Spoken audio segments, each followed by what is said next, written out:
revolucionarios de Iván Ilich. Con el catecismo de la iglesia. De Ripalda. Exacto, del padre Ripalde. Bueno, pues vamos a dar inicio. Ya estamos 24 personas. Órale. Entonces, vamos a dar inicio, ¿no? Bien. Pues bienvenidos todos a el Centro de Estudios Baltasar Gracián, que como casi podría decir que como cada noche, porque estas ya son las tertulias de entre semana. Hoy tenemos a un invitado de alto calibre, que es el maestro Héctor Hudson. Cabe señalar que yo conozco a Héctor desde hace más de yo creo que casi 40 años, aunque se oiga muy fuerte, ¿verdad? Es que éramos bebés, íbamos al mismo kinder. Bueno, pues está con nosotros Héctor Hudson, un maestro, profesor de historia desde hace muchos años, de historia universal. Le gusta particularmente la historia moderna. Además, pues es profesor en la Universidad Panamericana, en el IPADE, también ha dado cursos en el CPH de Monterrey, etcétera, ¿no? Y pues los voy a dejar con él, pero no sin antes aprovechar para decirles que próximamente, bueno, mi nombre es Salvador Cárdenas, discúlpenme. Yo soy el director del Centro de Estudios Baltasar Gracián. Y bueno, yo soy abogado e historiador y me he dedicado pues a escribir cosas sobre todo el siglo XVII como historiador y del XIX como historiador del derecho. Como abogado, ¿para qué les aburro y les digo lo que haya yo escrito? Bien, y está también con nosotros Gildardo López. Muy buenas noches. Hola, maestro. Encantado. Buenas noches.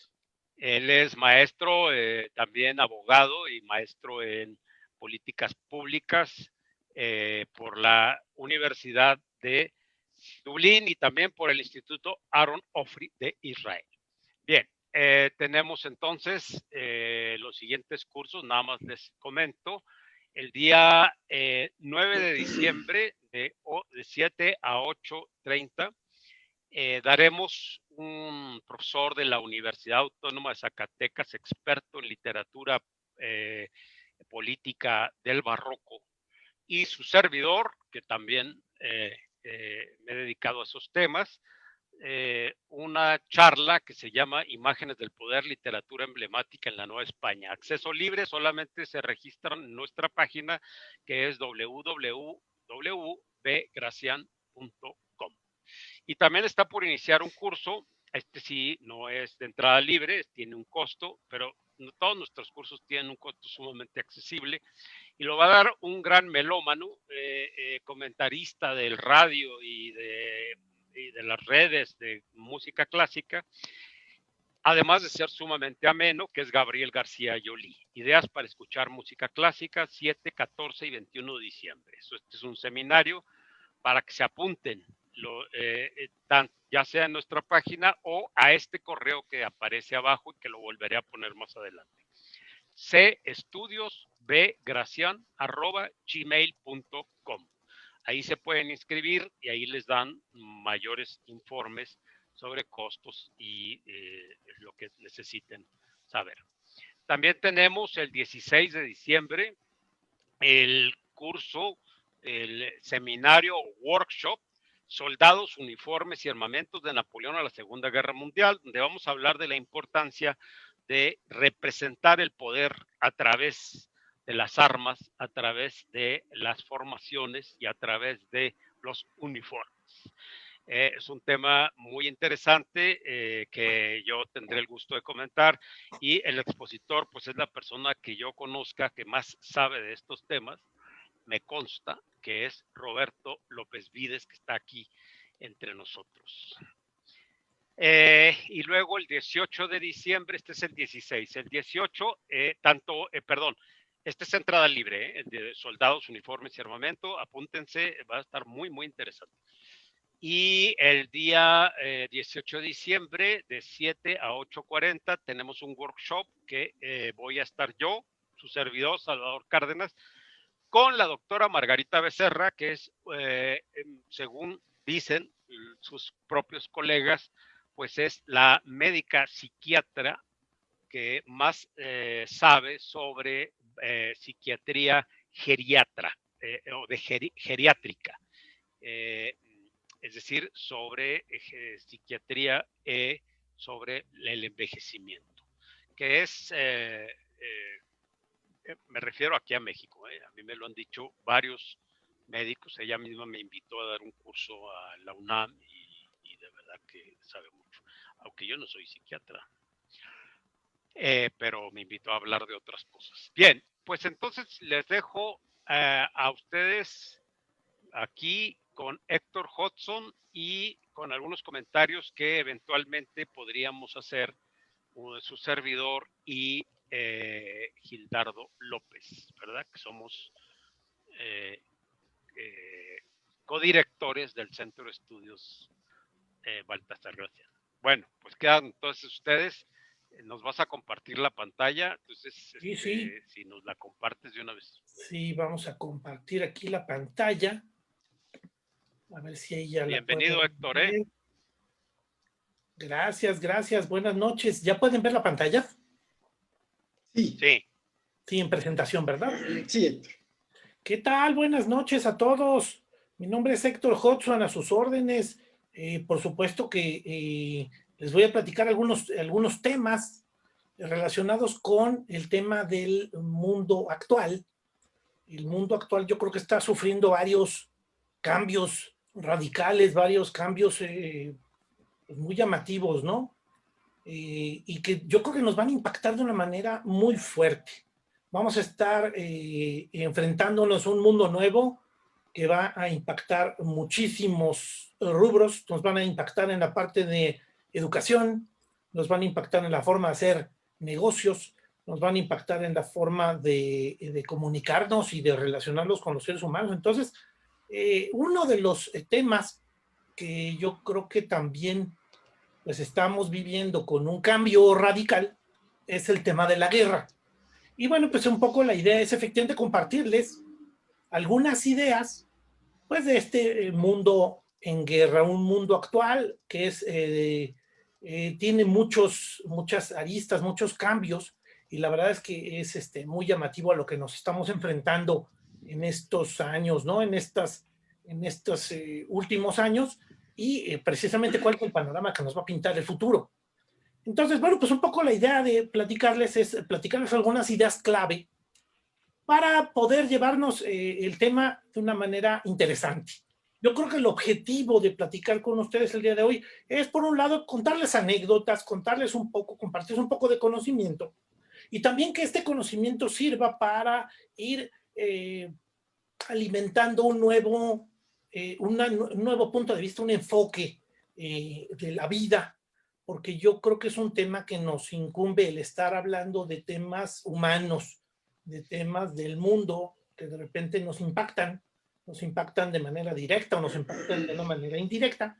Y pues la idea es efectivamente que este tema pudiera también ayudarnos a ese crecimiento del conocimiento, ese crecimiento personal. Entonces, para podernos ubicar. Entonces, yo creo que ese es el gran trípode de lo que sería platicar con ustedes en este tipo de sesiones, para poderles platicar anécdotas, conocimiento y aprendizaje, desarrollo humano, ¿no? Vamos a empezar a platicarles algunas cosas, pero yo les pediría que también, si tienen algunos comentarios, los pudieran hacer en el chat, para que pudiéramos estar haciendo esto bastante dinámico y que pudiera ser de intervenciones importantes, que ustedes se quedaran pues con una participación activa dentro de esta sesión.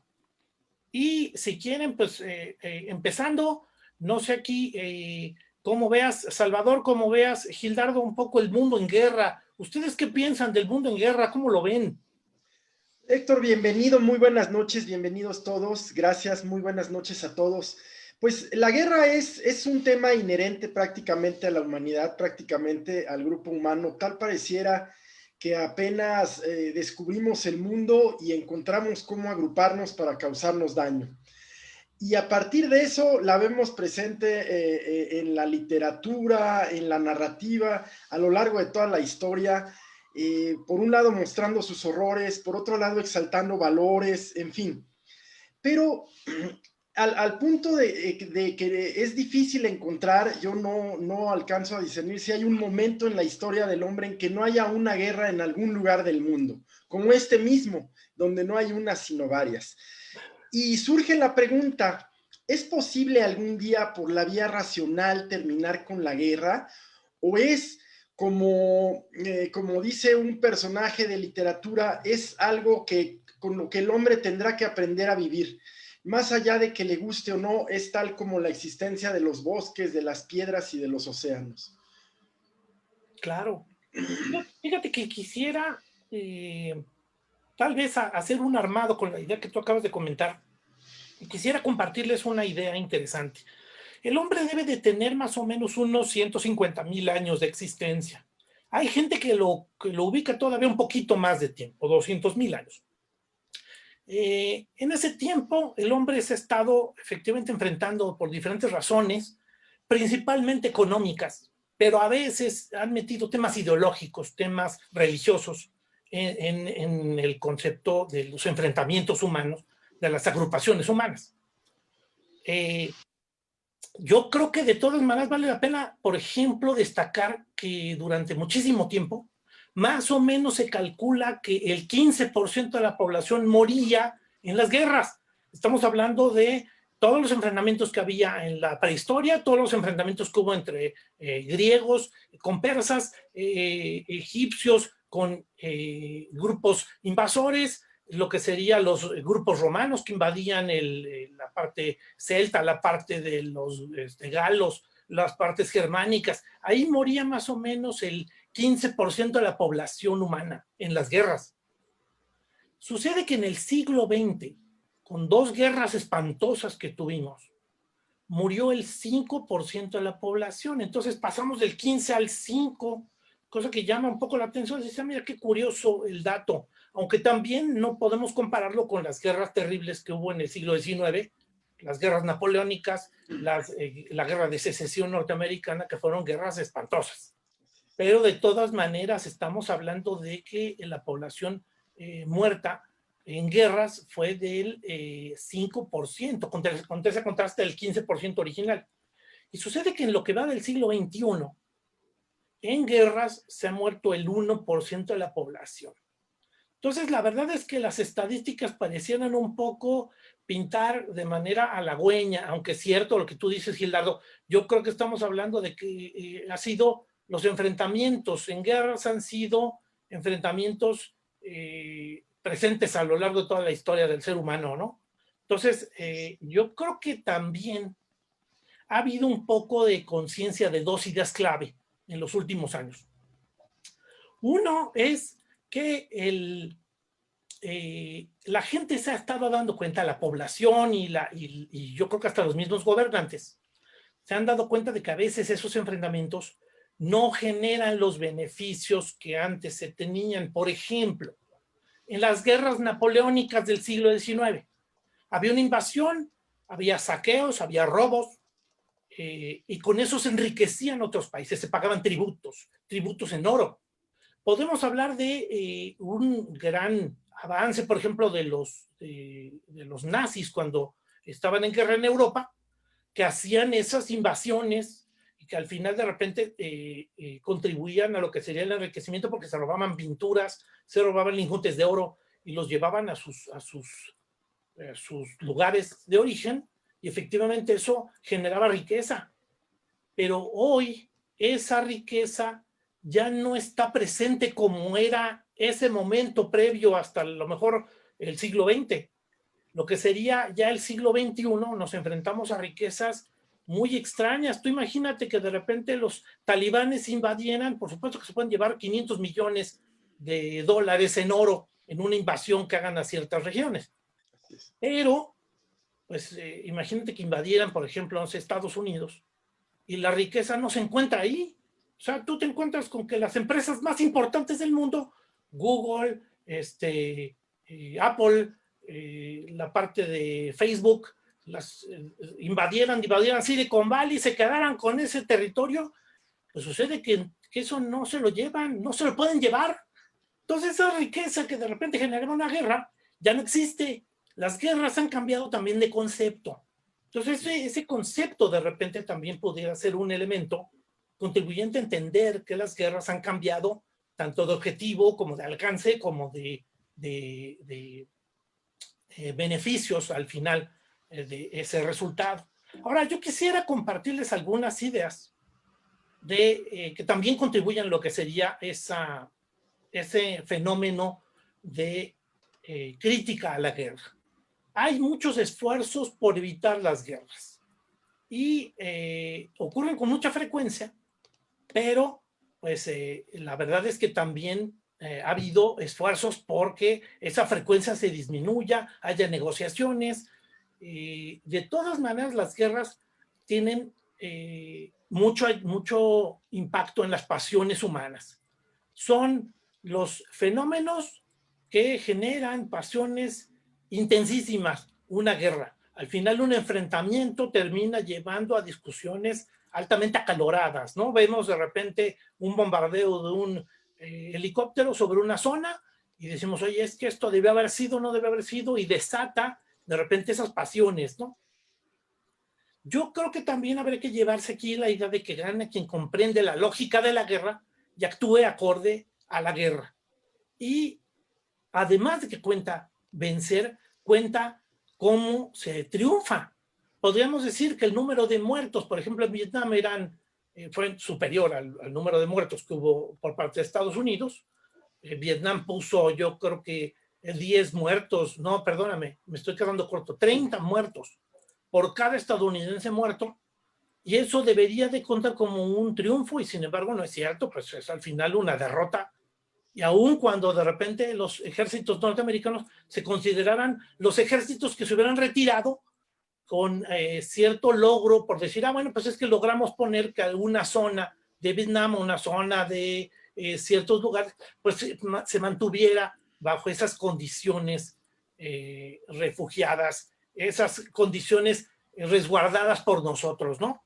Entonces, bueno, pues yo creo que esa sería parte de las ideas que yo quería comentarles en este inicio de la presentación. Hay un fenómeno que yo quisiera agregar a esto. Me gusta la historia de la Torre de Babel. La Torre de Babel es una historia que viene en las historias hebreas, en la historia antigua hebrea, y que también viene en las historias bíblicas, precisamente heredado de las historias hebreas, y que también se cuenta en otras culturas. Al final hubo un gran diluvio, ese diluvio destruyó al mundo y solamente se salvaron unos cuantos en un gran barco, en un arca, el arca de Noé. Al final, los seres humanos, teniendo miedo que volviera a haber un gran diluvio, empezaron a construir esta torre enorme. Y también, dentro de su soberbia, querían llegar al cielo. Y el castigo divino, el castigo de Dios, según esta historia, es que en cierto momento, mientras estaban construyendo la torre, la gente empezara a hablar idiomas diferentes. Cada quien de repente empezara a hablar un idioma, no se entendiera con el otro, y eso provocó la confusión, provocó los enfrentamientos, y la gente dejó inconclusa la Torre de Babel y se dispersaron por el mundo los diferentes seres humanos que estaban construyendo el arca. Lo llamativo es que, bueno, pues al final eso explicaría un poco el origen de las guerras, ¿no? ¿Sí? ¿Alguien quería comentar algo? No, es que nada más la torre, que dijiste el arca. Pero no pasa nada. Perdóname, la Torre de Babel. Y al final, la gente termina dispersándose por el mundo. Entonces, bueno, al final dirías, oye, aquí hay dos cosas. Una, efectivamente, yo creo que el tema de las lenguas, de que de repente la gente estuviera hablando diferentes lenguas, es un origen de conflicto. Y, bueno, pues pudiera ser, ¿no? A lo mejor un poco la diferencia entre los principios culturales de la gente son los que pueden arrojar parte de las complicaciones de las relaciones humanas. Pero por el otro lado sabemos que hay enfrentamientos terribles, las guerras civiles, que se vivieron muchas guerras civiles en el siglo XX que nosotros sufrimos y vivimos, como fue la Revolución Mexicana, como fue la Guerra Civil Española, que al final la gente no hablaba idiomas diferentes y se enfrentaron en guerras terribles, en enfrentamientos de altísimo daño, de destrucción de cultura, de destrucción de personas, de miles de refugiados y miles de migrados, que al final también dirías, oye, ¿y a poco efectivamente el origen de los conflictos es el idioma? Yo creo que también por el otro lado vale la pena comentar que el lenguaje juega dentro de lo que serían las relaciones humanas. Es un tema muy relevante. Y dentro del lenguaje sabemos que el lenguaje puede estar provocando algunos conflictos, algunas diferencias de ideas. Hay dos términos, uno que se llama metonimia y otro que se llama eufemismo, que yo incluiría dentro de esta reflexión acerca del origen de las diferentes lenguas. Pareciera que estamos hablando la misma lengua y sin embargo, con un eufemismo, de repente decimos cosas diferentes. Yo les preguntaría, por ejemplo, dentro de lo que serán los enfrentamientos humanos, que a veces hemos hablado acerca de guerras. Hay gente, vamos, se habló mucho en la guerra de Irak de daños colaterales. Y los daños colaterales, esos se nombraban así. Oye, es que hay daños colaterales. Yo creo que es un término notoriamente un eufemismo, notoriamente una disminución. ¿Qué es un daño colateral? A ver ahí, Gildardo Salvador o alguien más, ¿quién nos puede decir qué es un daño colateral en una guerra? Bueno, son daños sobre todo en vidas y propiedades civiles que se consideran como parte de una pérdida inevitable y digamos, accesoria, necesaria para cumplir los fines de la operación militar de que se trata. Claro, pero estamos hablando de inocentes. Sí. Estamos hablando de población civil. Estamos hablando de gente que no estaba involucrada en el conflicto, ¿eh? Lo que pasa es que ese concepto ya no es tan claro desde que se empezaron a hacer las guerras totales, que probablemente empiezan, no completamente, pero ya con Napoleón, en donde todo el pueblo da el impulso industrial y comercial y económico necesario para hacer una guerra de esa escala. Cuando en la Segunda Guerra se hacen bombardeos de poblaciones civiles, se hacen en parte por destruir las instalaciones industriales que pueden hacer los suministros que necesita la máquina bélica. Entonces, en ese tipo de guerras que también se llaman un poco de atrición, porque no solo destruyes a la fuerza enemiga, sino a la capacidad del país de hacer la guerra, ya no queda tan claro cuáles son daños colaterales y cuáles no. Claro. No, por supuesto. Sí, yo, difícil, Mauricio, te diría que tu aportación me parece muy completa y muy interesante. O sea, al final yo te diría, y es que es cierto, de repente ese desdibujamiento de fronteras termina siendo, yo quiero compartirles esa visión trágica, en donde con una facilidad decimos un tema, son daños colaterales, pero estamos hablando de algo muy profundo, ¿no? Yo les comentaré, por ejemplo, otro tipo de expresiones como cambio climático. Alguien de repente utiliza en estos tiempos, no, pues es que estamos sufriendo un tiempo de cambio climático. Pues yo creo que estamos hablando nuevamente de un posible eufemismo o de una metonimia, en donde estamos diciendo un tema, pero en realidad esconde una palabra medio amable, un contenido trágico. Por ejemplo, bueno, pues el cambio climático es que estamos hablando de calentamiento global, de desertización, de deforestación, ¿no? De daños ecológicos. Y bueno, pues al final eso es lo que quiero compartirles como una visión cuando les comparto la idea de la Torre de Babel. Oye, qué curioso, hablando del lenguaje, hablamos de que no es el origen de los problemas necesariamente, porque hay conflictos entre gente que habla el mismo lenguaje. Pero el lenguaje también está relacionado con el tema de concepto. ¿De qué estamos hablando cuando lo utilizamos en los análisis de las ciencias sociales, de la historia, de las guerras, de este tipo de temas? Yo quisiera compartirles más ideas para poder estar comentándoles acerca un poco de este juego de palabras. Vean el discurso. Esto es una fotografía de un fenómeno que pasó en Afganistán, en donde los talibanes tomaron el control del país y de repente decidieron que las mujeres no debían estudiar, no deberían acudir a las escuelas. Y su lema era a favor del bien y en contra del mal. ¿Qué es el bien y qué es el mal? Y al final con ese argumento retiraron el derecho de las mujeres a estudiar. No sé si más o menos con eso transmito cómo el lenguaje juega mucho, el discurso juega mucho, los significados juegan mucho. Otro término, por ejemplo, que sería claramente un tema de metonimia. La metonimia es una palabra que quiero compartirles.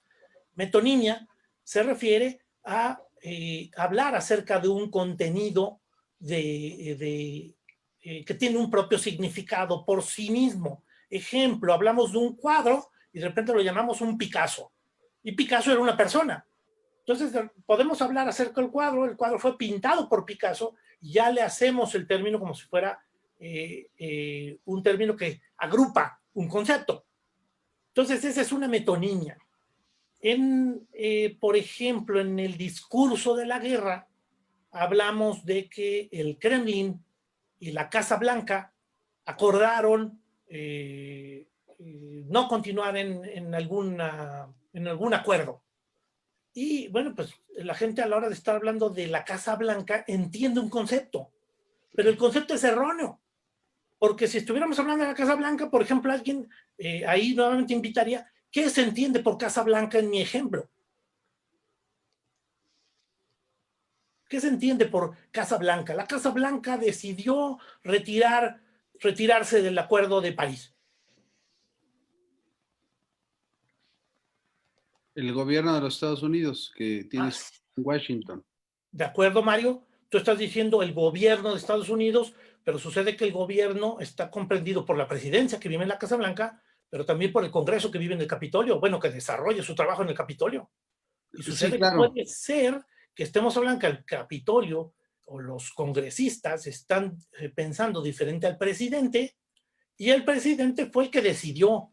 Pero además hay alguien que se atrevería todavía más a decir es que Estados Unidos decidió, hablando, incluyendo dentro del concepto de Casa Blanca, a todo el gobierno, incluyendo toda la población. Y eso, pues, es Oye, perdón, de Héctor, una metonimia. Cuéntame. ¿te estás refiriendo al origen de la guerra? Es decir, a que la confusión en el lenguaje produce la guerra. Sí, más ¿A eso bien te estás refiriendo? en el análisis de los temas de guerra, debemos de tener un marco teórico y el marco teórico implica hablar acerca del tema del lenguaje. El lenguaje es uno de los elementos de los cuales yo quiero partir para decir, oye, vamos a hacer un análisis acerca de la guerra. Yo quisiera que como marco teórico nos quedáramos con estas simples ideas. El lenguaje es importante. La lucha antiarmamentista es importante. La tendencia a disminuir Sí, pero, el a número ver, de... perdón, Ajá.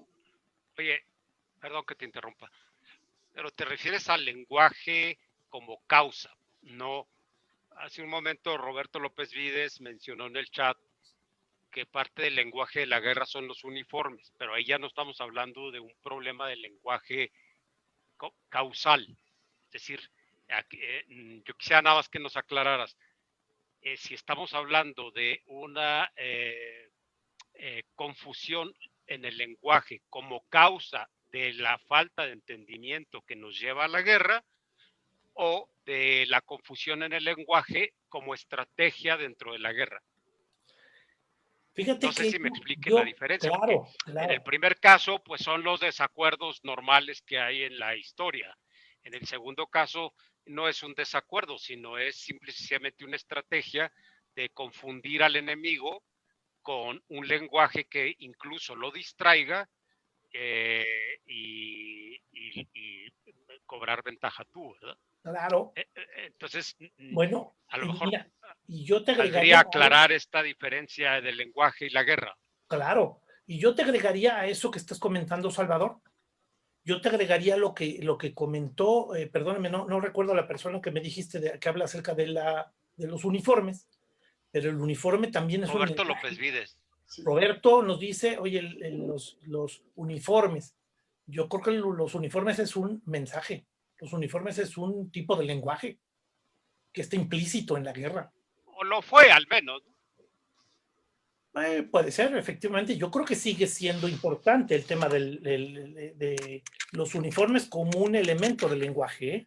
Precisamente por eso la Guardia Nacional o los diferentes tipos de autoridades tienen uniformes.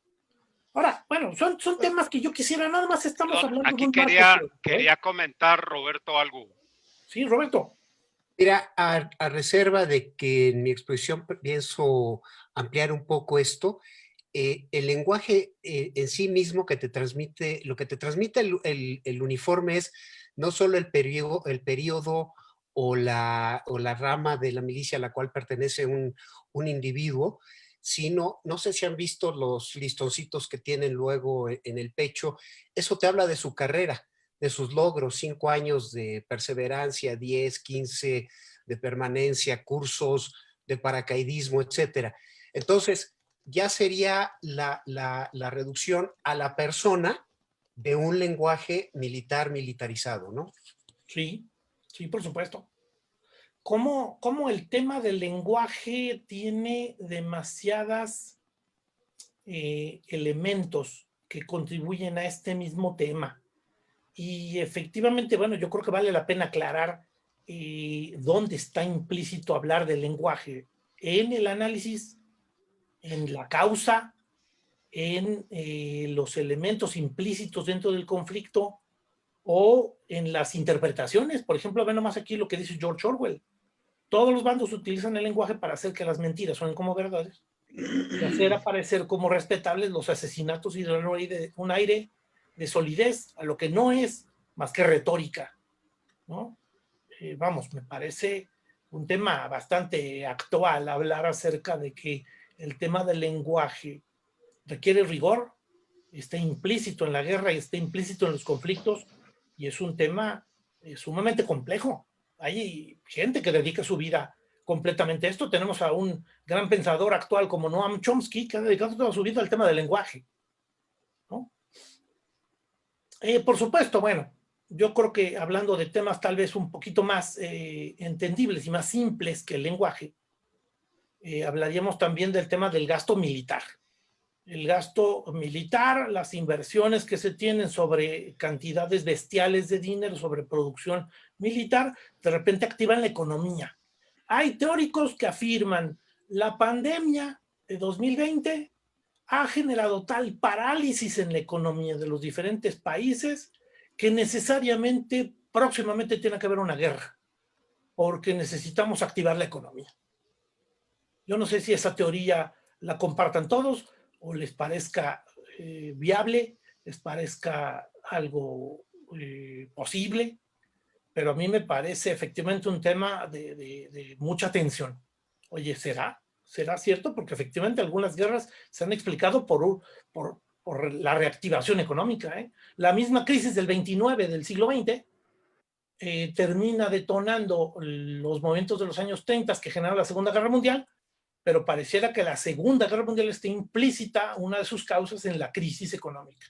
Y la reactivación económica y el crecimiento, el apogeo económico de los años posteriores a la guerra se explican por la misma guerra. Y vemos países que entraron en la guerra y que provocaron la guerra, como Japón, Italia o Alemania, que después de haber perdido la guerra, se convirtieron en países superpoderosos económicamente. Japón tuvo 2 bombas atómicas, perdió su zona de dominio sobre China y sobre Asia del Este. Y finalmente, a los 20 años, es una potencia económica, después de haber perdido la guerra. te llama mucho la atención y dices, mira, qué curioso, parecía hasta que el mismo fenómeno tuvo que haber provocado que tal vez un cambio en la economía. Bueno, a ver, más o menos, ahorita yo estoy diciéndoles algunas ideas, aquí digo 12 ideas clave de la guerra que quiero compartirles, nos queda poquito tiempo, ojalá tengamos algo de tiempo para ver todas estas ideas, no son 10, son 12 las que quiero compartirles. Miren, por ejemplo, la idea número 12, con la cual yo quisiera empezar para lo que sería este análisis de lo que sería el fenómeno de la guerra y entender hoy cómo deberíamos entender el mundo para entender la guerra y hacer estos análisis desde diferentes perspectivas.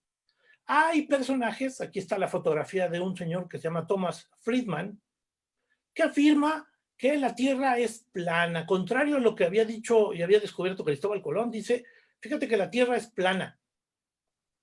Y la Tierra plana se aplanó porque de repente tuvimos internet, tuvimos comunicaciones inmediatas, ahora tenemos este tipo de pláticas y este tipo de conferencias donde tenemos gente que está en Monterrey, gente que está en Chiapas y gente que está en diferentes ubicaciones. Yo de repente tengo algunas conferencias en las cuales participa gente de Paraguay, gente de Los Ángeles, y dices, oye, qué interesante, cómo de repente la conexión y las comunicaciones son tan impresionantes y tan planas. Yo pido un producto y me llega mañana y puedo comer el día de mañana mejor que lo que comía Luis XIV. Luis XIV, el rey Sol, comía de maravilla seguramente en Versalles, en donde tenía 7,000 empleados atendiendo el castillo. Y sucede que yo mañana puedo pedir en Uber Eats, puedo pedir una comida más rica de lo que comía Luis XIV.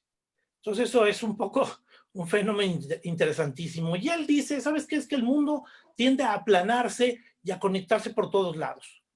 ¿De acuerdo? Y entonces ahí habla un poco del fenómeno de comunicaciones, el fenómeno de las relaciones humanas, el fenómeno de decir, mira, pues es que yo puedo estar utilizando las comunicaciones en diferentes lados.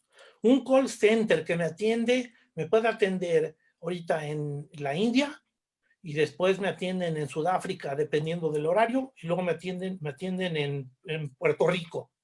Y sucede que así se va moviendo la gente, y la gente no tiene que trabajar a deshoras. Y así me atiende Aeroméxico a las 24 horas del día. Entonces eso es lo que dice, ¿sabes qué? Ahí está la Tierra plana. Pero él también, vamos, hay otros que proponen, no es cierto. La Tierra sigue siendo redonda y sigue teniendo conflictos gravísimos. Sigue habiendo un conflicto norte-sur, aquí lo podemos ver en el mapa, el norte rico, el sur pobre, el norte que quiere establecer un orden mundial y el sur que pues se va a quedar rezagado. Es una colonia en donde podemos explotar bienes, en donde podemos explotar mano de obra, en donde podemos explotar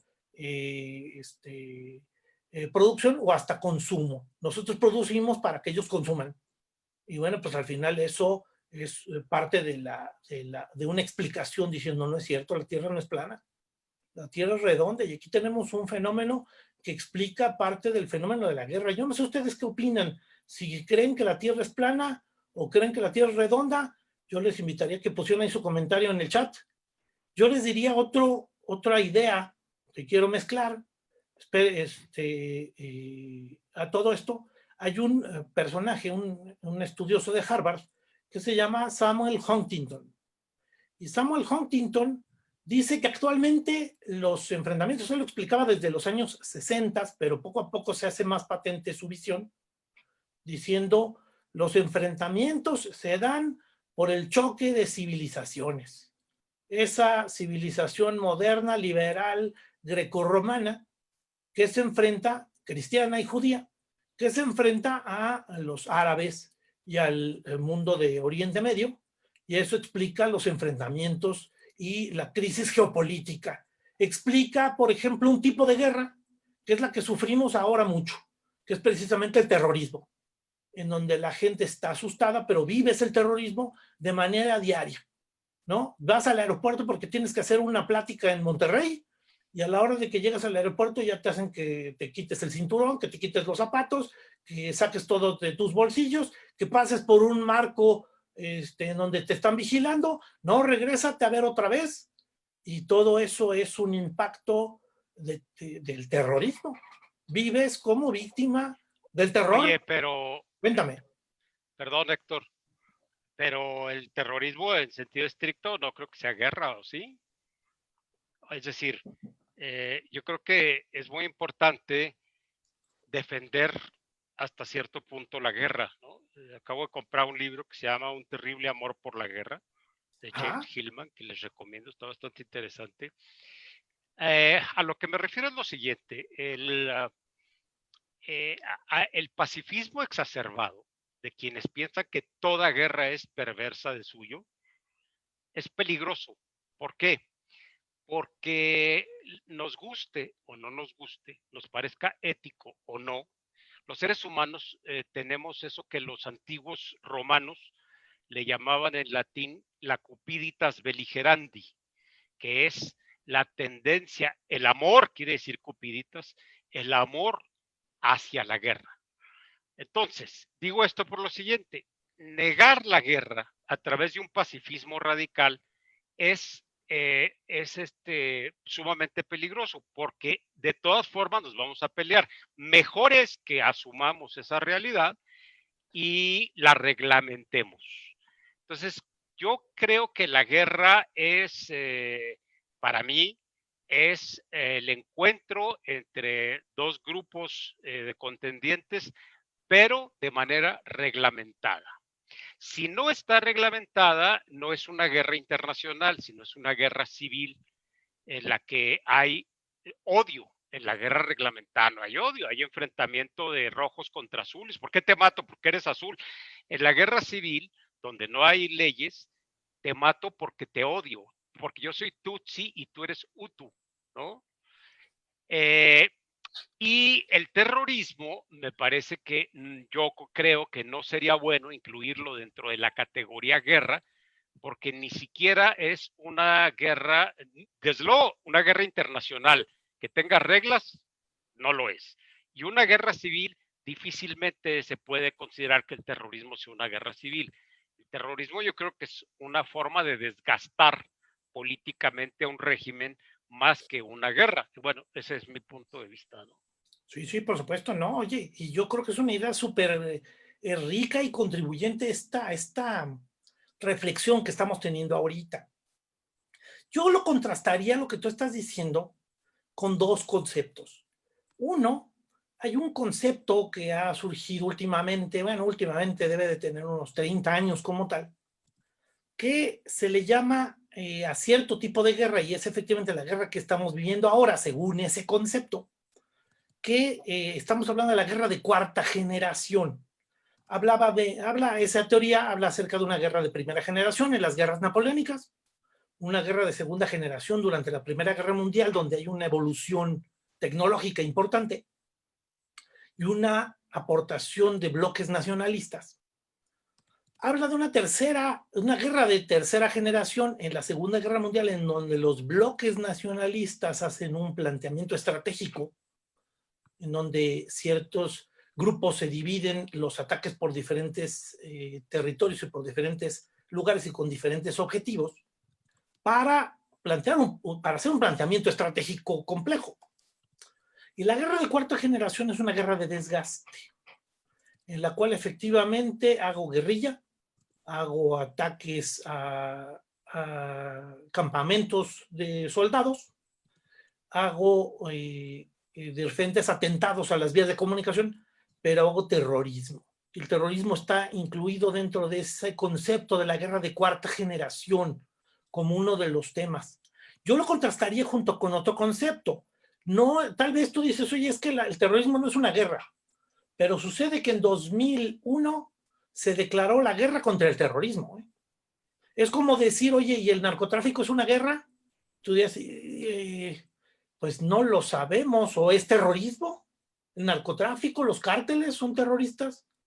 Al final pero ¿tú crees que la declaración de guerra, claro, perdón, pero tú crees que la declaración de guerra de Estados Unidos haya sido propiamente o haya tenido como resultado propiamente una guerra, Al final la una invasión invasión, una de Afganistán. venganza, una Ajá. Adelante, adelante. depuración, ¿no? Ajá.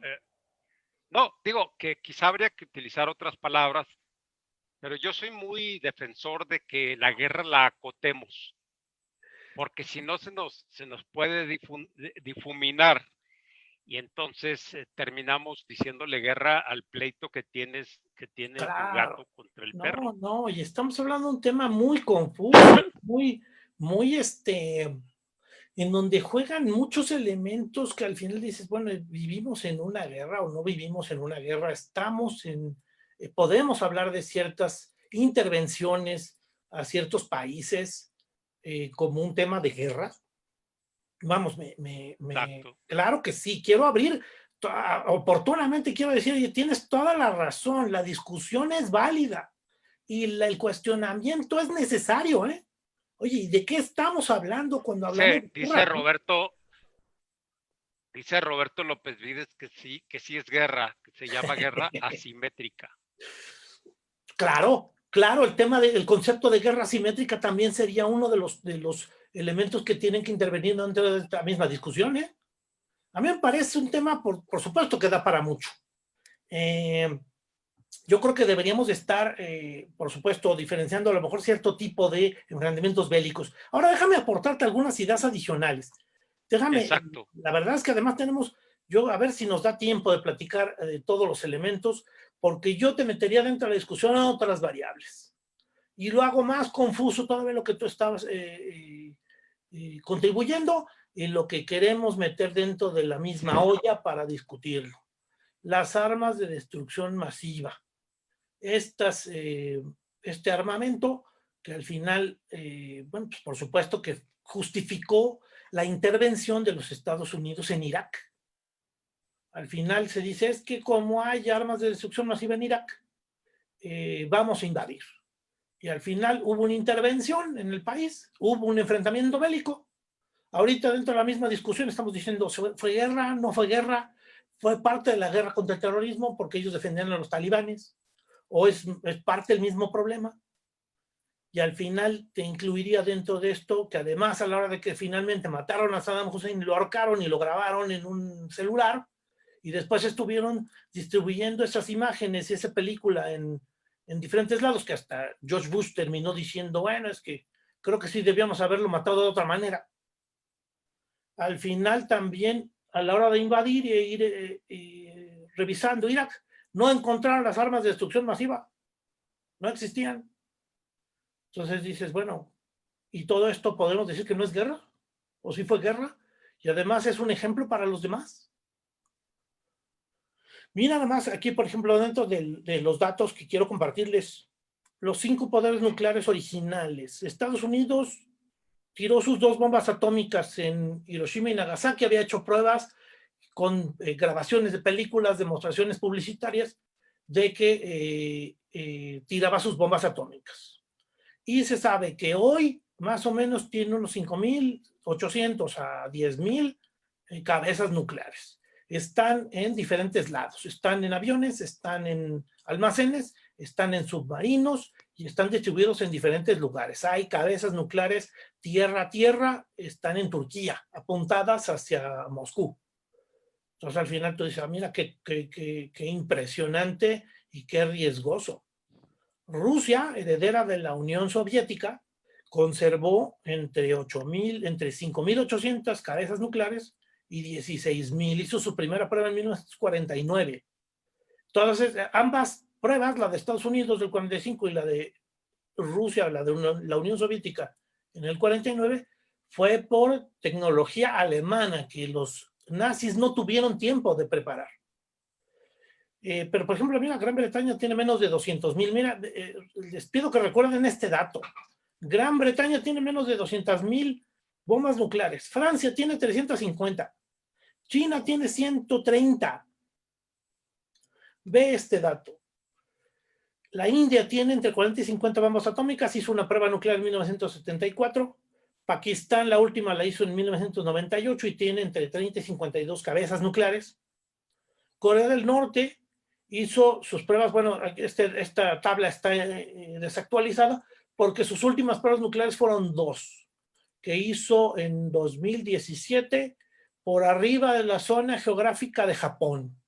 Lanzó misiles tierra, pasaron por el cielo de Japón y terminaron explotando en el mar.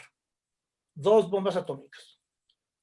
Y por supuesto que Estados Unidos también amenazó, ¿sabes qué? Si sigues haciendo tus pruebas, nosotros vamos a probar una sobre tu territorio. Una amenaza directa por parte de Donald Trump, que efectivamente puso el reloj del apocalipsis, otro concepto que está aquí involucrado.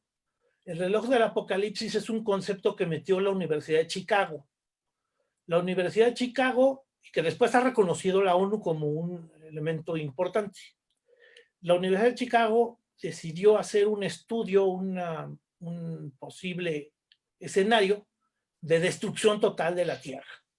Y dice, miren, este reloj, cuando lleguemos a las 12 de la noche, el mundo está acabado. Entonces, vamos a poner ciertos minutos antes de las 12, pues para ver qué tan cerca estamos.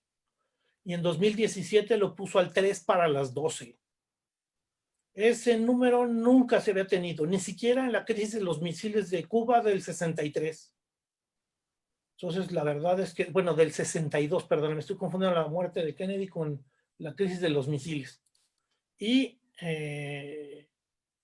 vamos, ese es uno de los elementos de autodestrucción. Ese es también un elemento que yo incluiría dentro de estos conceptos de la guerra. Oye, estamos a punto de destruir el mundo.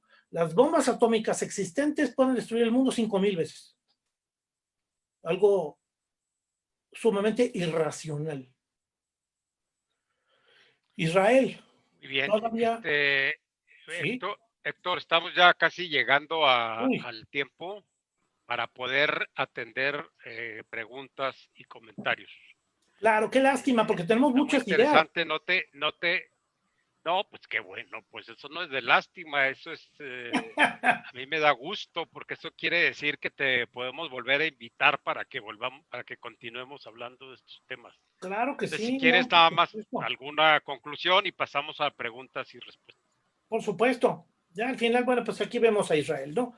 Que dice que no tiene bombas atómicas, sin embargo hizo una prueba en el 79. Y se calcula que tenga entre 75 y 200 cabezas nucleares. Por supuesto. Dice pues Roberto López Vides que 300. Perdóname. En el chat está diciendo Roberto López Vides que 300. ¿300 cabezas nucleares tiene Israel? Yo creo que eso está diciendo. El dato que yo tengo es este. No conozco un dato más actualizado, que seguramente lo hay, ¿eh? Algo sorprendente. Perdónenme, a ver, vamos hablando acerca de algunas conclusiones.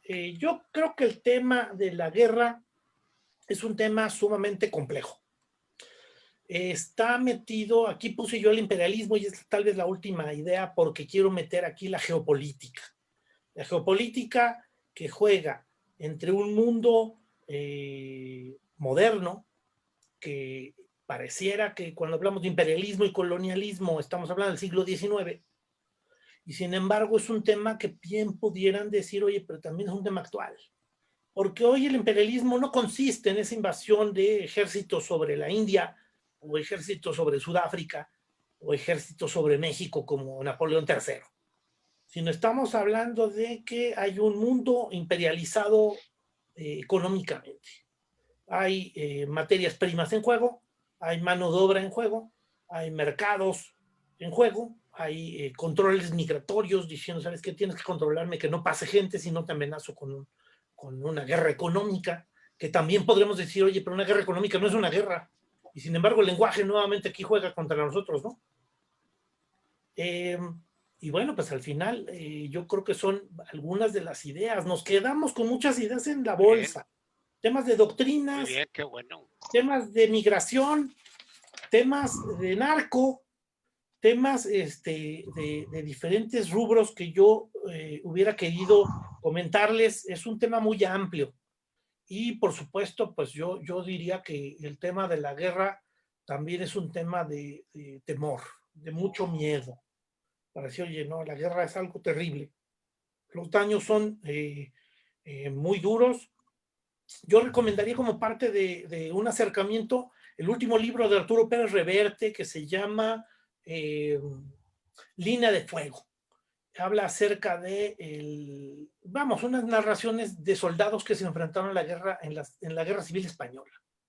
Y la verdad me parece, sus vivencias me parecen interesantísimas, súper sangrientas, algo muy, muy impresionante y muy, muy interesante conocerlo. Y bueno, pues nada, también quería compartirles como última idea también, bueno, pues dentro de lo que es esta aportación por tratar de dar ideas en las cuestiones políticas, en las cuestiones de historia, pues que también estoy haciendo algunos esfuerzos que estoy compartiendo aquí con Salvador, de hacer unos videos que están publicados en YouTube sobre temas de historia. Están en el canal Historiadores. Y bueno, pues que con gusto también les compartiría en estas sesiones, y se los recomiendo ampliamente porque ya hablamos acerca de muchos temas de conflictos bélicos interesantes. Historiadores en el canal de YouTube. Y bueno, pues nada, si quieres, Salvador, con eso podríamos... no sé cómo podemos decir. Yo quisiera hacer una ir, reflexión final respecto de esto y algunas de las preguntas para cerrar con lo que comentas, Héctor. Pues sobre todo la guerra como moldeadora de culturas, como remoldeadora de geopolíticas, de mapas, pero también la propia guerra ha reconfigurado a las naciones desde su sentido cultural. La guerra, además, más allá del avasallamiento militar, pues generalmente también conlleva un avasallamiento cultural que vemos como una constante a lo largo de estas guerras y que termina reconfigurando fronteras, reconfigurando mapas y reconfigurando alianzas, ¿no? Quiero decir, claro, como la Primera, la Segunda Guerra, en donde fueron las afinidades ideológicas y económicas, más allá que los meros nacionalismos, ¿no? Donde el imperialismo efectivamente ya transita hacia nuevas formas de infinitas modalidades que puede asumir la guerra. Fíjate que yo te agregaría otra cosa también súper valiosa del análisis de las guerras y de las consecuencias de las guerras, un tema muy positivo. Yo creo que al final también ahí encontramos valentía, valores, sí. Encontramos líderes, grandes líderes en la historia que nos han demostrado ciertos tipos de comportamiento social y de comportamiento de liderazgo muy valioso. El reconocimiento a tu gente, el cuidado de tu sociedad, los grandes intereses por tener una sociedad mejor han motivado guerras, y podemos ver ahí ejemplos como Julio César, el mismo Alejandro, las defensas de Leónidas contra los persas en la historia antigua. Y bueno, pues al final también vemos que esas guerras dieron también origen a una visión estratégica, a una forma de organizar las empresas actuales. Muchas empresas y muchos organizadores es de origen militar. Entonces, la verdad es que todo esto de la guerra, por supuesto que tiene todos sus elementos de contribución cultural, de moldeo cultural, como bien dices tú, y de reconfiguración del mismo ser humano. Totalmente de acuerdo con lo que tú estás diciendo, Gildardo. Muy bien, si quieren, entonces damos lectura porque ya se nos acaba casi el tiempo y hay que respetar el tiempo con el que nos comprometemos. Entonces, voy a empezar desde la última. Luis Vázquez. La guerra en definitiva ha dejado mucha desgracia y muerte, pero gracias a la guerra tenemos más y mejor tecnología. Efectivamente es una de las grandes paradojas de la guerra, ¿no? Que a pesar de el enorme costo de vidas humanas, pues tenemos más tecnología. Yo lo que sí quisiera nada más mencionar aquí es que yo no creo en lo personal que una generación deba sacrificarse por otra. Es decir, si quieres dejar de compartir la pantalla, por favor, Héctor, así estamos como más. Claro, gracias. Dame un segundo, aquí está. Gracias. Entonces, nada más comentar que les decía que yo no creo que ninguna generación deba sacrificarse por otra. Si a mí me dicen que mi generación debe sacrificarse por una mejor patria venidera, pues yo no estoy dispuesto. Yo creo que esas guerras que llaman a la autoinmolación me parecen absolutamente injustas. La vida, la mía, es hoy. La vida, la de ustedes, es hoy. Nadie tiene derecho a pedirnos que la sacrifiquemos por un supuesto futuro que se está generando, ¿verdad? Y que vendrá mesiánicamente. Eso a mí me parece simplemente que nadie tiene derecho a pedirnos que sacrifiquemos nuestra vida, ¿verdad? La actual por un disque futuro venidero. Con lo cual, yo estaría de acuerdo con esta idea de que las guerras sí son una desgracia y que no justifica la guerra, desde luego, ningún avance tecnológico. Creo que el ser humano tiene mucha más imaginación y recursos que el matar a generaciones enteras para obtener esa pingüe ganancia que se llama tecnología, ¿no? Yo creo. Yo te compartiría en esa idea un libro muy recomendable que se llama Sin novedad en el frente. Es una serie de anécdotas de un soldado alemán durante la Primera Guerra Mundial en las trincheras. Y por supuesto que comparte mucho de la visión de lo que acabas de decir, ¿eh? Nos dice, oye, pues es que efectivamente la guerra para el soldado que está narrándolo, no tuvo nada de glorioso, que fue lo que le decían en la escuela, ¿eh? Su enseñanza también un poco, estás hablando de un concepto más moderno, el que dices tú, frente a la visión que tenían los alemanes en la Primera Guerra Mundial, o los ingleses, de entregar su vida por una nación, y vamos, y el mismo romanticismo con el que nos vendieron a los niños héroes, ¿eh? Y señala el propio autor que los propios padres estaban dispuestos a señalarte como traidor. De no acceder a ese espíritu nacional de heroísmo en la guerra. Sí, claro. Complicado el tema, Héctor López Bello, bienvenido siempre, Héctor. El imperialismo sería un motivo de las guerras del siglo pasado, de este siglo, porque uno de los elementos que en la actualidad tienen mayor relevancia en los conflictos internacionales son los nacionalismos. No sé si ustedes quieran responder brevemente para poder leer las demás preguntas. Yo creo que el imperialismo ha evolucionado. Yo hablé de un nuevo imperialismo económico, que es diferente a las invasiones que se tuvieron en el siglo XIX, la invasión sobre China, la guerra del opio, las invasiones sobre la India. Es diferente. Ya no son ocupaciones de virreyes en ciertas zonas que explotan a la colonia de esa manera, pero sí estamos hablando de esa explotación. Pero por el otro lado también sí quisiera resaltar la idea del nacionalismo. El nacionalismo también está muy resaltado en los últimos años, ¿no? Si no, ¿cómo explicas el Brexit, la separación de Cataluña, el mismo resurgimiento de Donald Trump en Estados Unidos con un nacionalismo también exacerbado? Tal vez México responde un poco a ese tipo de tendencia nacionalista, ¿eh? Muy bien. Mauricio Rueda Chapital, guerras no convencionales. Sí, bueno, yo creo que lo importante, Mauricio, no sé si estés de acuerdo, yo creo que lo importante es, y aquí sí voy a hablar con mi formación jurídica, histórico-jurídica, yo creo que lo importante es que no utilicemos los términos de modo tan confuso que se diluya su significado. ¿Esto por qué? No es una cuestión de elegancia lingüística, es una cuestión de saber en qué realidad estamos. Es decir, ¿a qué le debemos llamar guerra y qué no es una guerra? Tú, por ejemplo, aquí dices, guerra no convencional. Muy bien, qué bueno, pero me parece buena idea llamarle así, pero que digamos guerra no convencional, es decir, que no utilicemos la sola palabra guerra para definir realidades tan distintas, tan disímiles, ¿verdad? Como son desde un descontento hasta una guerra, como decía Héctor hace un momento acertadamente, una guerra internacional o entre naciones, ¿no? Entonces yo insisto en defender el lenguaje, porque si no terminamos hablando como nos pasa en México, ¿no?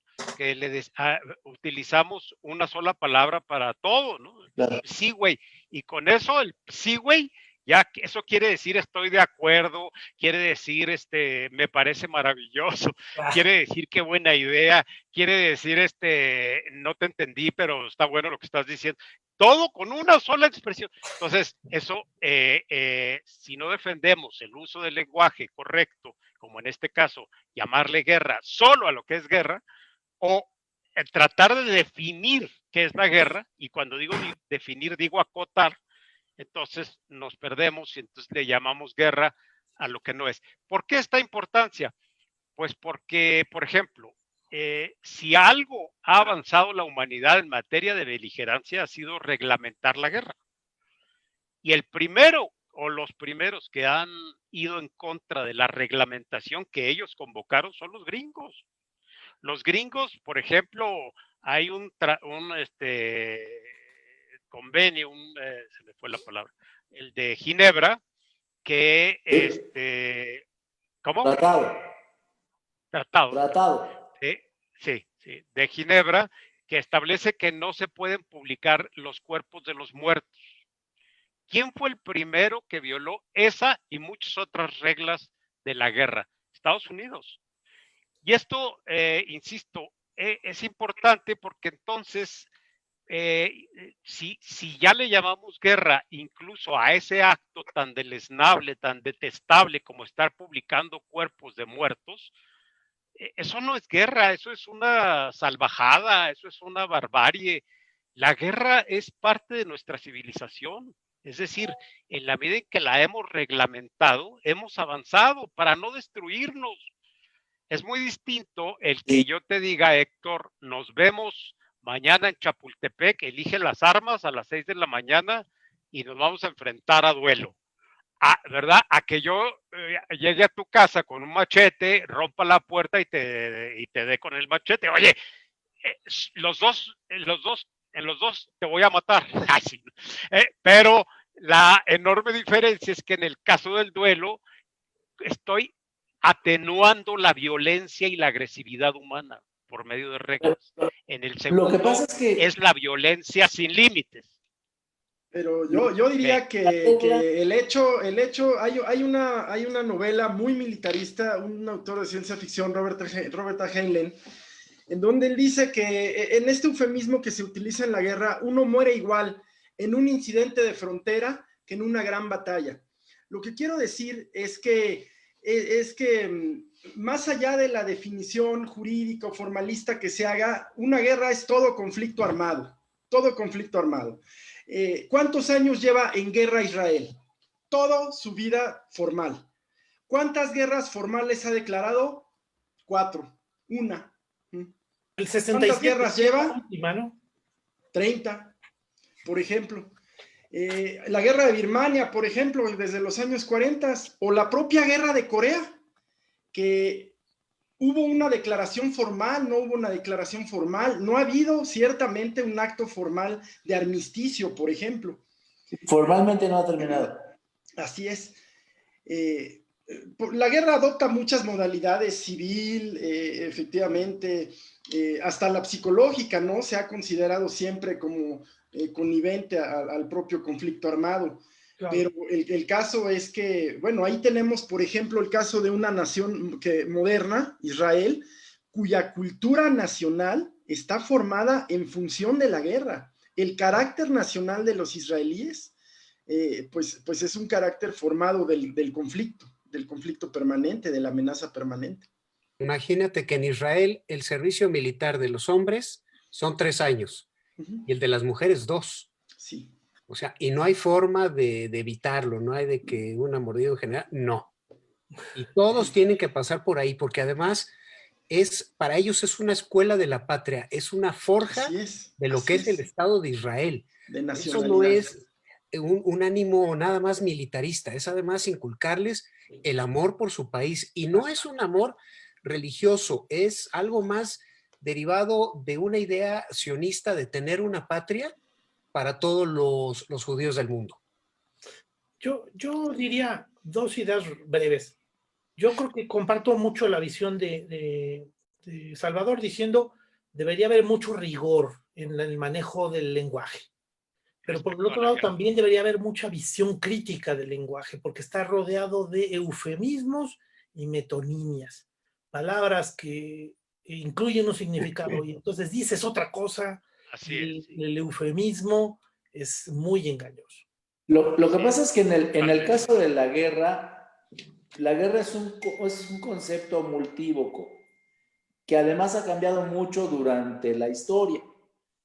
Simplemente hay que pensar qué clase de guerra peleaban los aztecas cuando llegaron los conquistadores. Era una guerra más bien ritual, que incluso tenía buena parte de sus finalidades, eran religiosas y ciertamente también económicas. Lo mismo pasó, por ejemplo, en las guerras coloniales inglesas, cuando llegaron en Sudáfrica, en la guerra de los Zulús. Los Zulús antes de Shaka Zulu no peleaban tampoco una guerra total de aniquilar, al contrario, era también una guerra ritual. Realmente las civilizaciones occidentales fuimos privándole de esos sentidos rituales a las guerras y poco a poco se fue haciendo guerras más de atrición y guerras en donde se involucra todo el país hasta que llegas al tipo de guerra como la Segunda Guerra Mundial, que es la guerra total. Pero después de eso hay muchísimos tipos de guerras también. Ahora hay, por ejemplo, conflictos de baja intensidad, hay guerras civiles, hay terrorismo, hay guerrilla que la empezaron también en las guerras coloniales inglesas en Sudáfrica, los holandeses, los Boers que empezaron a hacer guerrillas. Oye, Mauricio, Sí, no, a ver, aquí Roberto López Vides, a propósito de lo que estás diciendo, él dice que él cree que el terrorismo sí es una guerra. por eso decía yo que es una guerra no convencional. O sea, debe de haber. Pero ¿tú crees que sea una guerra donde no hay enemigos declarados o con claridad identificables? La guerra Donde contra el una terrorismo, parte está armada y la otra no se sabe quién es, sino que es un sujeto pasivo no armado. ¿Eso es una guerra? Pues Sí. entonces también va a ser guerra que yo le dé un coscorrón a mi sobrino, ¿no? Claro. La verdad es que hay conceptos que hay que definir todavía. Ciertamente, pues no encuentras los títulos de la guerra justa, no se siguen las reglas de la Convención No, de Ginebra. Vaya, esas cosas han cambiado. Entonces hay que definir cada una en su propia naturaleza. Y efectivamente no todas pueden quedar dentro de la idea de guerra. Yo creo que habría que tomar un poco a von Clausewitz, que te dice que la guerra es la continuación de la política por otros medios.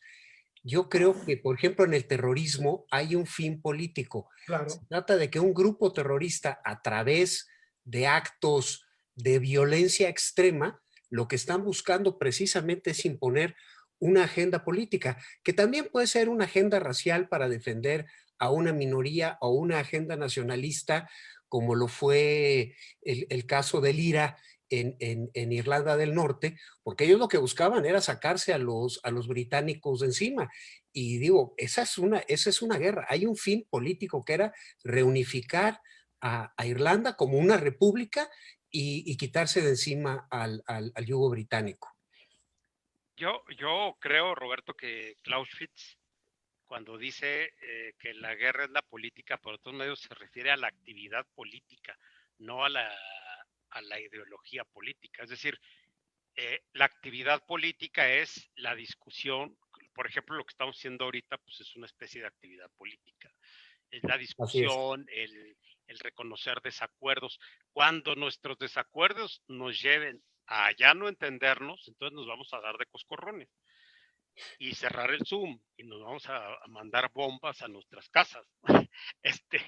Pero yo creo que esto de la política por otros medios requiere que reconozcamos que la política es un encuentro interpares de dos personas que están tratando de acordar su modus vivendi. Y yo no veo ese factor y ese elemento en el terrorismo. Pero me parece que vamos a tener oportunidad de hablar de ese tema en tu intervención próxima. Y yo nada más para concluir, porque ya nos pasamos del tiempo, te voy a comprometer en público, Héctor Hudson,